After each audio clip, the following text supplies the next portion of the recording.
அன்பு சொந்தங்களுக்கு இனிய வணக்கங்கள். இன்றைய பதிவுல தனுசு ராசி அன்பர்களுக்கான பிப்ரவரி மாத ராசி பலன்களை தான் பார்க்க போறோம்.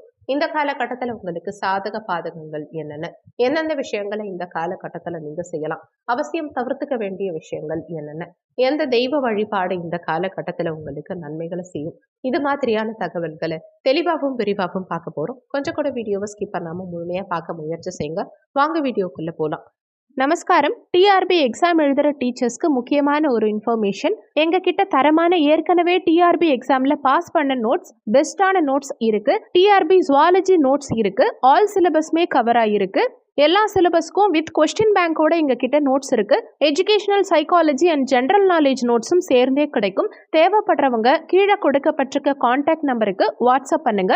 முக்கிய குறிப்பு, ஜுவாலஜி டீச்சர்ஸ் மட்டும் கால் பண்ணுங்க. தனுசு ராசியை பொறுத்த வரைக்கும் மூலம் 1, 2, 3, 4 பாதங்கள், பூராடம் 1, 2, 3, 4 பாதங்கள், உத்திராடம் 1ஆம் பாதத்தை உள்ளடக்கியது தனுசு ராசி. தனுசு ராசிக்கு அதிபதி குரு பகவான். இந்த பிப்ரவரி மாதத்துல உங்க ராசி அதிபதியான குரு பகவான் பஞ்சமஸ்தானம், பூர்வ புண்ணிய ஸ்தானம் 5ஆம் பாவகத்துல சஞ்சாரம் செய்கிறார். 5ல குரு பகவான் அமர்ந்து தன்னுடைய பாக்கிய பார்வையா உங்க ராசியையே பார்க்கிறார். தனுசு மனையையே திரும்ப பார்க்கறது கூடுதல் விசேஷம். ராசி அதிபதி ராசியையே பார்க்கிறது விசேஷ பலன்களை கொடுக்கக்கூடிய அமைப்பு. இதனால உங்களுக்கு கடவுளுடைய அனுகிரகம் கிடைக்கும், பெரிய மனிதர்களுடைய தொடர்பு கிடைக்கும், பெரியவர்களுடைய ஆசீர்வாதம் கிடைக்கும். குரு பகவான் செவ்வாயுடைய வீட்டுல மேஷ வீட்டுல அமர்ந்திருக்க, செவ்வாய் குரு பகவானுடைய வீட்டுல தனுசு மனையில அமர்ந்திருக்க, செவ்வாய் குருவுடைய வீட்லையும் குரு செவ்வாயுடைய வீட்லையும் பரிவர்த்தனை பெற்று பரிவர்த்தனை யோகத்தோட அமர்ந்திருக்கிறது விசேஷம். 5ஆம் அதிபதி லக்ன பாவகத்திலையும் லக்னாதிபதி 5ஆம் பாவகத்திலையும் இருக்காங்க.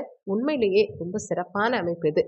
இன்னொரு விசேஷமும் இந்த மாதத்துல இருக்கு. உங்க ராசியிலேயே செவ்வாயும் சுக்கிரனும் இணைந்து பிருகமங்கல யோகத்தோட இருக்காங்க. தன குடும்ப வாக்குஸ்தானமான 2ஆம் பாவகத்துல சூரியன் புதன் சேர்க்கை பெற்று இணைந்து புதாதித்ய யோகத்தோட இருக்கிறதும் விசேஷம். அதாவது புதன் உங்களுக்கு களத்திரஸ்தானாதிபதி, அதே மாதிரி தொழில் ஸ்தானாதிபதியும் அவரே தான். தனஸ்தானத்துல அமர்ந்திருக்கார். பாக்கியாதிபதியான சூரிய பகவானும் அந்த புதனோட சேர்க்கை பெற்று புதாதித்ய யோகத்தோடு இருக்கிறது விசேஷம். 9, 10ஆம் அதிபதிகள் இணைந்தாலே தர்ம கர்மாதிபதி யோகம். அந்த சூரியன் புதன் 9, 10ஆம் இடத்து அதிபதி தர்ம கர்மாதிபதி யோகத்தோடையும் இருக்காங்க இந்த மாதத்துல. இன்னொன்னு, சனி பகவானும் 3ஆம் பாவகமான முயற்சி ஸ்தானத்துல ஆட்சி பலம் பெற்று உட்கார்ந்திருக்கார். சனியை பொறுத்த வரைக்கும் 3, 6, 10, 11 இருக்கிறது சிறப்பான பலன்கள் கொடுக்கக்கூடிய அமைப்பு தான். அந்த வகையில சனி 3ஆம் பாவகத்துல ஆட்சி பலத்தோட வலிமையா இருக்கும் இந்த காலகட்டம் விசேஷமான காலகட்டம். இந்த மாதம் உங்களுக்கு நிறைய நற்பலன்கள் கிடைக்கும். அனைத்து விதத்திலையும் மேன்மைகள் உண்டாகும். கடந்த காலகட்டத்துல உங்க ராசிநாதன் குருவே வக்ரம் அடைஞ்சிருந்தார். அதுக்கு முன்னாடி ராகுவும் குருவோட இணைந்து குரு கொடுக்கக்கூடிய நற்பலன்களையும் தடுத்து கெடுத்துக்கிட்டு இருந்தார். நிறைய மனக்குழப்பத்தை கொடுத்திருக்கும். எடுத்த காரியத்துல தடங்கல்களை கொடுத்திருக்கும். மனசுல ஒரு நிம்மதி இல்லாத தன்மையை கொடுத்திருக்கும். குடும்பத்துல ஒரு குழப்ப நிலையையும் பிரச்சனைகளையும் கொடுத்துக்கிட்டு இருந்திருக்கும். இப்போ அது எல்லாமே விலகி நல்லது நடக்கக்கூடிய அமைப்பை உண்டாக்கும். உங்களுக்கும் சரி, உங்க குடும்பத்துக்கும் சரி நல்லது நடக்கும். எண்ணிய காரியங்கள் நடக்கும். தொட்டது துலங்கும். இந்த காலகட்டத்துல உங்க எண்ணங்கள் ஈடேறும். எதை செய்யலாம், எதை செய்யக்கூடாது அப்படிங்கிற ஒரு உறுதியான முடிவெடுக்கிறதுக்கும் நல்ல காலகட்டம் இது. உங்க எண்ணங்கள், செயல்கள், சிந்தனைகள், திட்டங்கள் எல்லாமே ஈடேறும். உங்க கௌரவம் மேம்படும். தனஸ்தானத்துல பாக்கியாதிபதி அமர்ந்திருக்கிறதுனால பொருளாதாரத்துல ஏற்றங்கள் இருக்கும். இந்த மாதத்துல குடும்பத்துக்கு தேவையான பொருட்களை வாங்குவீங்க. குடும்பத்துல சுபகாரியங்கள் செய்யக்கூடிய அமைப்பை உண்டாக்கும். இதுவரைக்கும் உங்களை புரிஞ்சுக்காதவங்க இந்த காலகட்டத்துல புரிஞ்சுப்பாங்க. குடும்ப நபர்கள் எல்லாரும் ஒற்றுமையா இருக்கக்கூடிய அமைப்பை உண்டாக்கும். நிறைய பேருக்கு அயல்நாட்டு தொடர்புகள் இருக்கும். பணவரவு அதிகரிக்கும். தந்தை மூலமா வருமானம் இருக்கும். தந்தையுடைய தொழிலை நீங்க எடுத்து செய்யறதுக்கு இது சாதகமான காலகட்டம். வாக்கு பலிதம் இருக்கும். நல்ல பொருளாதாரம் இருக்கும். குடும்ப வளர்ச்சி சிறப்பா இருக்கும். நிறைய பேர் ஆன்மீக சுற்றுலா சென்று வரக்கூடிய அமைப்பு உண்டாக்கும். உங்க பேச்சு மற்றவங்களால கேட்கப்படும். வசீகரமான பேச்சு இருக்கும். சனி 3ஆம் பாவகத்துல இருக்கிறதுனால தைரிய வீரிய ஸ்தானத்துல சனி பகவான் ஆட்சி பெற்று இருக்கும் காரணத்தினால தைரிய வீரியம் அதிகரிக்கும். எதையும் எடுத்து செய்யலாம், எதுவா இருந்தாலும் பார்த்துக்கலாம் அப்படிங்கிற ஒரு தைரியம் பிறக்கும். குறிப்பா பிப்ரவரி 13ஆம் தேதி சூரிய பகவான் தன குடும்ப வாக்குஸ்தானத்துல இருந்து 3ஆம் பாவகமான முயற்சி ஸ்தானத்துல சூரியனோட சேர்க்கை பெற்று அமர்ந்து தன்னுடைய 7ஆம் பார்வையா பாக்கியஸ்தானத்தை அவருடைய சொந்த வீட்டை சிம்மமனையே பார்க்க போறார். பாக்கியாதிபதி சூரிய பகவான் பாக்கியஸ்தானத்தையே பார்க்கும் அமைப்பு இந்த மாதத்துல உங்களுக்கு இருக்கு. அப்போ நிறைய பாக்கியங்களை அனுபவிக்கக்கூடிய அமைப்பு உண்டாகும். ஏதாவது ஒரு ரூபத்துல பாக்கியங்களை அனுபவிக்கக்கூடிய அமைப்பு உண்டாகும். இதுவரைக்கும் குழந்தை பாக்கியம் இல்லாம தவிச்சிட்டு இருந்தவங்களுக்கு இந்த காலகட்டத்துல குழந்தை பாக்கியம் கிடைக்கும். திருமணம் ஆகாம இருந்தவங்களுக்கு திருமண பாக்கியம் இருக்கும். தொழில் சரியா அமையலங்கிறவங்களுக்கு தொழில் பாக்கியம் கிடைக்கும். பஞ்சமாதிபதி செவ்வாய் உங்க ராசியிலையும் உங்க ராசி அதிபதி குரு பஞ்சமஸ்தானத்திலையும் இருக்கிறதுனால குழந்தை காரகன் குரு குழந்தை ஸ்தானத்திலேயே இருக்கிறதுனால குழந்தை பிறப்பு சாதகமாகவே இருக்கும். குழந்தை பாக்கியம் நிச்சயம் கிடைக்கும். பொருளாதார பாக்கியம், தன பாக்கியம் எல்லாமே உங்களுக்கு கிடைக்கும். தொழில்ல மேன்மை, லாபம் காணக்கூடிய அமைப்பு. சமுதாய பணிகள் எடுத்து செய்யறது, மக்களுக்காக சேவை செய்யறது, அந்த சேவையினால உங்களுக்கு நல்ல பெயர் கிடைக்கிறது, புகழ் கிடைக்கிறது, இது மாதிரியான அமைப்பு உண்டாக்கும். அரசியல் சார்ந்த துறைகள்ல இருக்கவங்களுக்கும் நல்ல பெயர் புகழ் கிடைக்கக்கூடிய அமைப்பு உண்டாகும்.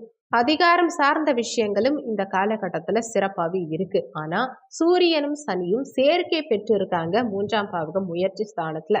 இருவரும் ஒருவருக்கொருவர் பகை கிரகங்கள். அப்போ ஏதோ ஒரு குட்டி குட்டி தொந்தரவுகள் அரசு சார்ந்த துறைகள்ல இருக்கவங்களுக்கு உண்டாகிறதுக்கும் வாய்ப்புகள் உண்டு.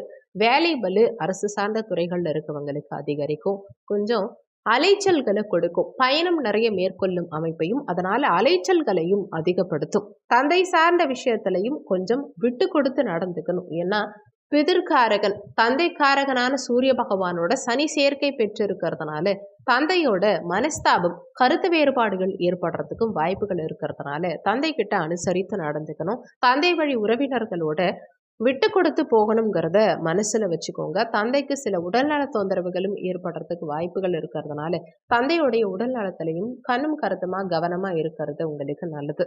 4ஆம் இடம் சுக தாயார் ஸ்தானமான 4ஆம் பாவகத்துல சர்ப்ப கிரகமான ராகு பகவான் சஞ்சாரம் செய்கிறார். அப்போ தாயுடைய உடல் நலத்துல கொஞ்சம் கவனமா இருந்துக்கணும். தாய் மற்றும் தாய் வழி சொந்தங்களோடையும் கொஞ்சம் கவனமா அனுசரணையா நடந்துக்கணுங்கிறத மனசுல வச்சுக்கோங்க. ராகு சுகஸ்தானத்துல இருக்கிறதுனால பிரம்மாண்டமான அமைப்பை உண்டாக்கும். அதாவது பெரிய வீடு கட்டணும், பெரிய இடம் பார்க்கணும், அந்த மாதிரி எண்ண ஓட்டங்கள் சிலருக்கு மனசுல இருக்கும். அதுக்கான முயற்சியை நீங்க எடுத்தீங்கன்னா நல்ல வீடு வாங்கக்கூடிய யோகம் உண்டாகும். ஏன்னா சுகஸ்தானாதிபதி பஞ்சமஸ்தானம் பூர்வ புண்ணிய ஸ்தானத்துல சஞ்சாரம் செய்கிறார். அதே மாதிரி செவ்வாயும் உங்க லக்னத்திலேயே இருக்கிறதுனால, பூமிக்காரகனான செவ்வாயும் உங்க லக்னத்திலேயே இருக்கிறதுனால பூமி, மனை, வண்டி வாகனங்கள் வாங்கறதுக்கான அமைப்புகளும் இந்த காலகட்டத்துல சாதகமாக இருக்கும். சுக்கிரனும் உங்க ராசியிலேயே இருக்கார். அப்போ நினைத்த மாதிரி வண்டி வாகனம் வாங்கறதுக்கான அமைப்பு நிச்சயம் உண்டு. இன்னொன்னு, உங்களுக்கு இது வரைக்கும் எதிர்ப்பு தெரிவிச்சவங்க கூட இந்த காலகட்டத்துல உங்களோட நண்பர்களா மாறக்கூடிய அமைப்பை உண்டாக்கும். அல்லது உங்ககிட்ட எதிர்ப்பு தெரிவிச்சவங்க உங்களை விட்டு விலகக்கூடிய அமைப்பை உண்டாக்கும். அவங்களா உங்களை விட்டு விலகுவாங்க. குழந்தைகளுடைய படிப்பு திருப்திகரமா இருக்கும். இது வரைக்கும் பெற்றோர்களுடைய சொல் பேச்சை கேட்காம குழந்தைகள் நடந்துகிட்டு இருக்காங்க அப்படின்னா கூட இனி வரும் காலகட்டத்துல நீங்க நினைச்ச மாதிரி நீங்க பேசுற பேச்ச அவங்க கேட்பாங்க. நீங்க கொடுக்குற அட்வைஸை அவங்க ஏத்து நடந்துப்பாங்க. இன்னொன்னு, குழந்தையும் தாயும் தந்தையும், அதாவது பெற்றோர்களும் குழந்தையும் தனிச்சு இருக்கீங்க. அவங்க ஒரு இடத்துல இருக்காங்க, நீங்க ஒரு இடத்துல இருக்கீங்க. தொழிலுக்காகவோ படிப்புக்காகவோ ஏதோ ஒரு விஷயத்துக்காக பிரிஞ்சு இருக்கீங்க அப்படின்னா குழந்தைகளும் பெற்றோரும் சேரக்கூடிய அமைப்பை உண்டாக்கும். பாக்கியஸ்தானத்தை குரு பகவான் பார்க்கும் காரணத்தினால பாக்கியங்கள் கிடைக்கும். குரு பகவான் பார்வை பெற்று பாக்கியஸ்தானம் புனிதம் அடையுது. அப்போ தந்தை சார்ந்த விஷயத்துல இருந்த பாகப்பிரிவினை சம்பந்தமான பிரச்சனைகள், சொத்து சார்ந்த பிரச்சனைகள், மனஸ்தாபங்கள் இதெல்லாம் இந்த காலகட்டத்துல விலகும். ஒரு சிலர் செய்யாத குற்றத்துக்காக தண்டனை அனுபவிச்சுட்டு இருப்பாங்க. அதுலெல்லாம் இருந்து இந்த காலகட்டத்துல நீங்க விடுபட முடியும். ரிசர்ச் சம்பந்தப்பட்ட துறையில இருக்கக்கூடிய தனுசு ராசி அன்பர்களுக்கு புதிய கண்டுபிடிப்புகளை செய்யக்கூடிய நிகழ்த்தக்கூடிய அமைப்பை உண்டாக்கும். இது வரைக்கும் ஒரு விடை இல்லாமலே இருக்கு. ஒரு சாஃப்ட்வேர் சார்ந்த துறைகள்ல இருக்கீங்க, ஒரு கண்டுபிடிப்பு சார்ந்த துறைகள்ல இருக்கீங்க, நீங்க எதிர்பார்த்த மாதிரி ஒரு கண்டுபிடிப்பு வரலைங்கிறவங்களுக்கு இந்த காலகட்டம் சாதகமான காலகட்டம். நீங்க நினைச்ச மாதிரி கண்டிப்பா கண்டுபிடிப்புகள் சாதகமா இருக்கும். தொழில் ஸ்தானத்துல கேது இருக்கிறது விசேஷம். அதுவும் கன்னிமனை, இது புதனுடைய வீடு. புத்திக்காரகன் புதனுடைய வீட்டுல ஞானகாரகனான கேது பகவான் அமர்ந்திருக்கிறது விசேஷம். ஞானோதயம் பிறக்கும். எதை எப்படி செய்யலாம், எதை எப்படி செஞ்சா உங்களுக்கு பலன் கிடைக்கும் அப்படிங்கிற புத்தி கூர்மையோட, அறிவு கூர்மையோட, உள்ளுணர்வோட ஒரு விஷயத்த செஞ்சு அதுல வெற்றி காணக்கூடிய அமைப்பை உண்டாக்கும். தொழில் வகையிலையும் நிறைய நற்பலன்கள் உங்களுக்கு கிடைக்கும். தொழில் வகையில எதை செஞ்சா உங்களுக்கு நல்லது, எதை செஞ்சா ஏற்றம் கிடைக்கும் அப்படிங்கிற உள்ளுணர்வோட செயல்பட்டு தொழிலை விருத்தி செய்யக்கூடிய அமைப்பை உண்டாக்கும். தொழில வெற்றி காணக்கூடிய அமைப்பை உண்டாக்கும். லாபஸ்தானமான 11ஆம் பாவகம் துலாம் வீட்டை குரு பகவான் பார்க்கிறார். லாபஸ்தானத்தை பஞ்சமஸ்தானத்துல இருந்து குரு பார்க்கறது ரொம்ப விசேஷம். கடவுளுடைய அனுகிரகம் உங்களுக்கு உண்டு. இதனால குலதெய்வ வழிபாடு செய்யக்கூடிய அமைப்பை உண்டாக்கும். குலதெய்வ கோவிலுக்கு சென்று வருவது, இஷ்ட தெய்வ கோவிலுக்கு சென்று வருவது, இதையெல்லாம் கொடுக்கும். நிறைய யாத்திரைகள் செல்லக்கூடிய அமைப்பை உண்டாக்கும். கோவில் குலம் பயணம் செல்லக்கூடிய அமைப்பை உண்டாக்கும். இந்த மாதம் சிறப்பா அமைய உங்க ராசிநாதனான குரு பகவான் வழிபாடு செய்யறது உங்களுக்கு நல்லது. வியாழக்கிழமை தினங்கள்ல தட்சணாமூர்த்திய வழிபாடு செய்யறது மூலமா உங்க மனசுல இருந்த பிரச்சனைகள், குழப்பங்கள் எல்லாம் விலகும். வேலை சார்ந்த விஷயங்கள்ல இருந்த பிரச்சனைகள், தொந்தரவுகள் எல்லாம் விலகும். இந்த வீடியோல உங்களுக்கு ஏதாவது சந்தேகம் இருந்தா கீழே இருக்க கமெண்ட் செக்ஷன்ல சொல்லுங்க. நன்றி. மற்றும் ஒரு நல்ல பதிவோடு மீண்டும் உங்களை சந்திக்கிறோம்.